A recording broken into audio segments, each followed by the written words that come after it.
भानु के राष्ट्रीय उपाध्यक्ष चौधरी दिवाकर सिंह ने की प्रेस कॉन्फ्रेंस। बढ़ते प्रदूषण पर साधा निशाना। गजरोला औद्योगिक नगरी क्षेत्र में आए दिन फैक्ट्रियों द्वारा जहरीला प्रदूषण छोड़ा जाता है, जिसकी वजह से स्थानीय लोग काफ़ी परेशान हैं। इसी के चलते भानु के राष्ट्रीय उपाध्यक्ष चौधरी दिवाकर सिंह ने गजरोला के ब्लॉक परिषद में प्रेस कॉन्फ्रेंस मंगलवार को की। मीडिया से रूबरू होते हुए भारतीय किसान यूनियन भानु के राष्ट्रीय उपाध्यक्ष चौधरी दिवाकर सिंह ने कहा है कि यदि फैक्ट्रियों द्वारा प्रदूषण कम नहीं किया गया तो वह यहां फैक्ट्रियों के सामने बैठकर आंदोलन करेंगे। और उनका कहना है कि इस बार ये चेतावनी उन्हें दी गई है, अगर इन्होंने अपने प्रदूषण पर रोक नहीं लगाई गई तो वह आंदोलन अपनी टीम के साथ यहां पर ही करेंगे। उन्होंने बताया कि जहरीला प्रदूषण की वजह से नलों का पानी काफ़ी ख़राब हो गया, लोगों को सांस तक लेने में दिक्कत हो रही है, कैंसर की बीमारी पनप रही है। जी अदिति जी, आज प्रेस कॉन्फ्रेंस की गई है, इसके बारे में बताइए। भारतीय किसान यूनियन हमारा एक बहुत पुराना संगठन है और जिन कार्यों को सरकार नहीं करती है, जो किसान और एक आवाम के हित में होते हैं, उनको कार्य करने के लिए और उन किसानों का हक दिलाने के लिए हमारा संगठन कार्य करता है। अमरोहा जनपद प्रदेश में हर मामले में नंबर 1 है। यहाँ पर ये गजरोला में औद्योगिक क्षेत्र होने के बाद केमिकल फैक्ट्री आज से लगभग 30 से 35 वर्ष पहले लगी थी। हम सभी ने बड़ा स्वागत किया था, रोजगार मिलेगा, अच्छा लगा था, परंतु उसी केमिकल फैक्ट्री ने आज जनमानस को मरने के लिए, तड़प तड़प के मरने के लिए विवश कर दिया है। यहाँ से निकलने वाला जहरीला प्रदूषित पानी और वायु, जो वो घंटा घंटा पर कभी कभी गैस निकालते हैं, उससे प्रदूषण, वायु प्रदूषण तो हुआ ही है। उसके अलावा जो स्टेटा ज़मीन के नीचे जो पानी चलता है वो भी बिल्कुल समाप्त हो गया, क्षारीय हो गया है, जहरीला हो गया है। और एक नदी, बगद नदी को बिल्कुल समाप्त कर दिया है। अब पाइपलाइनों के द्वारा गंगा जी में ये इसको डाल रहे हैं। 28 तारीख से हमने ऐलान कर दिया था कि हम जन जागरण करेंगे। बदायूं तक के लोग हमारे पास आए, उन्होंने अपनी दशा बताई, हम 2-4 गाँव में गए। अब हमने ये अपने पदाधिकारी जो गांव-गांव में हमारे हैं, तहसील के, ब्लॉक के, उनको जिम्मेदारी छोड़ दी है।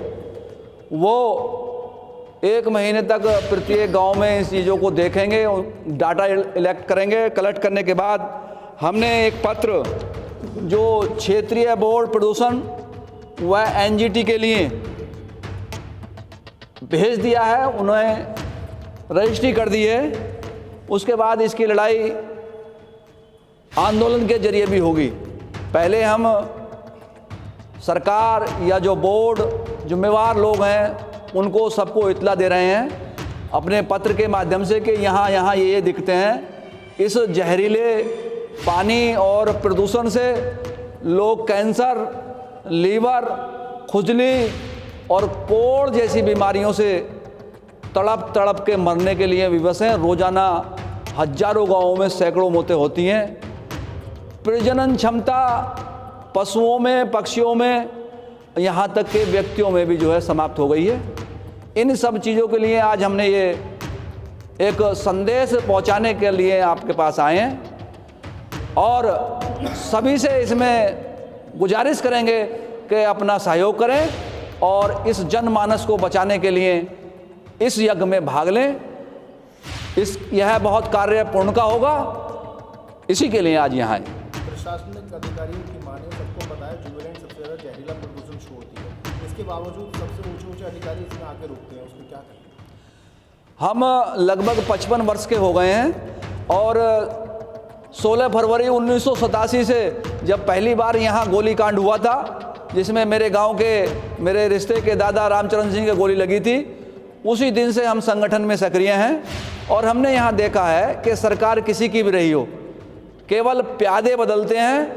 कोई भी सरकार का नुमाइंदा आता हो, इन्हीं के गेस्ट हाउस में ठहरता है। इनसे अपेक्षाएं रखना बेईमानी होगा। इसमें तो स्वयं को लड़ना पड़ेगा। अब यहाँ रण होगा, आंदोलन होगा, जिसका परिणाम बड़ा सुखद और किसान हित में आएगा, आवाम हित में आएगा।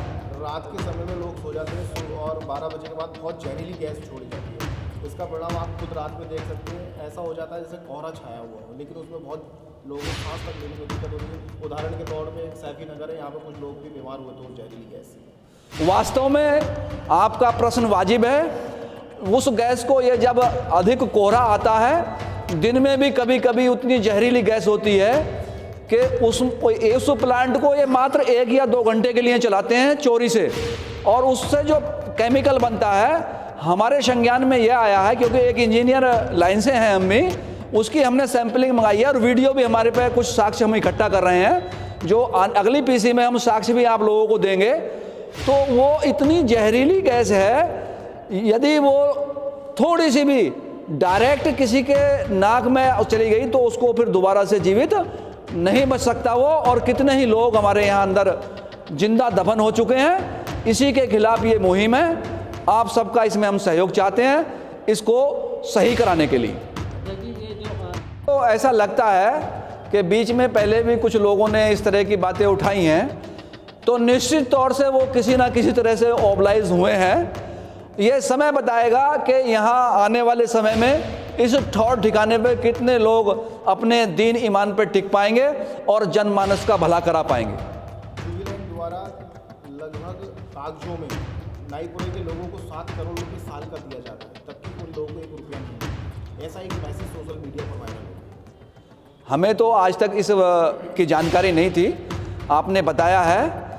यदि इस तरह से उनके नाम पे कोई पैसा इस तरह से ले रहा है तो बहुत गलत बात है। हम उसको प्रशासन के माध्यम से, ऐसा नहीं है प्रशासन में सब खराब लोग हैं, अच्छे भी लोग हैं जिन्होंने अपनी नौकरियां भी दांव पे लगा दी हैं, तो ऐसे लोगों से मिला जाएगा और जनमानस की भलाई के लिए आपके द्वारा बताए हुए कुछ जो और चीज़ें हैं उस रास्ते पर चलकर निश्चित तौर से किसानों का, आवाम का और इस पर्यावरण का भला करने के लिए लड़ाई लड़ी जाएगी, आंदोलन होगा, रण होगा और विजयी भी होंगे। जय जवान, जय किसान, जय हिंदुस्तान। जय